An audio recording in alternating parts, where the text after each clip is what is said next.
ત્યાં સુધી આપણે એક સરસ ચટપટી ચટણી બનાવીએ જે ઘરમાં બધાને ભાવશે. તો મેં અહીંયા 2 મીડિયમ સાઇઝના ટામેટાને આવી રીતે ટુકડા કરીને એક મિક્સર જારમાં લઈ લીધું છે. જો અહીંયા છે ને મેં કોથમીરની ડાળખીઓ લીધી છે જેથી આપણી ચટણી બહુ જ ટેસ્ટી બને છે. 3 થી 4 કળી મેં લસણની લીધી છે અને 2 લીલા મરચાંને આવી રીતે કંઈક સમારીને મેં લીધા છે.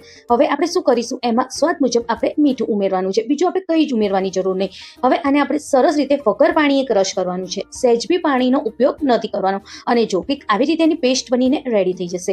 એક નાની કઢાઈ લઈ લઈશું. એની અંદર ફક્ત 1 જ ચમચી જેટલું આપણે તેલ લેવાનું છે, એ બી વઘાર માટે. એની અંદર અડધી ચમચી જેટલી રાઈ અને અડધી ચમચી જેટલું આપણે જીરું ઉમેરીશું.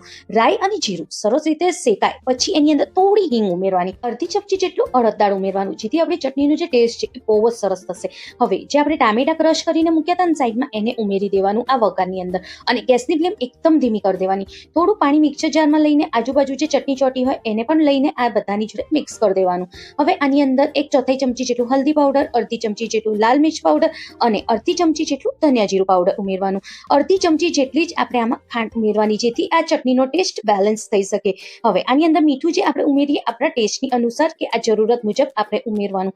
બધાને સરસ રીતે મિક્સ કરી દેવાનું અને એકદમ ધીમા તાપે સરસ રીતે ચટણીને ઉકળવા દેવાની. જેટલી આ ચટણી સરસ રીતે શેકાશે ને એટલો જ સરસ આ ચટણીમાં ટેસ્ટ આવશે. ગેસની ફ્લેમ ધીમી રાખવાની અને 2 થી 3 મિનિટ માટે આને સરસ રીતે શેકાવા દેવાની. જ્યારે 2 થી 3 મિનિટ થઈ જાય ને તો ઓટોમેટિકલી જે ચટણીનો કલર છે એ પણ બદલાઈ જશે અને ચટણીની ઉપર તેલ પણ છૂટવા લાગશે. જો કંઈક આવી રીતે, જ્યારે આવી રીતે તેલ છૂટવા લાગે અને ચટણીનો કલર બદલાઈ જાય પછી આપણે થોડું એની અંદર કોથમીર ઉમેરવાનું છે સમારીને. કોથમીર ઉમેર્યા પછી ગેસની ફ્લેમને આપણે બંધ કરી દેવાની અને ચટણીને સરસ રીતે સાઈડમાં મૂકી દેવાનું, જેથી ચટણી જેમ જેમ ઠંડી થશે એમ એનો ટેસ્ટ વધારે સારો થશે. આ નાસ્તાની જોડે આ ચટણીનો જે ટેસ્ટ છે બહુ જ સરસ લાગે.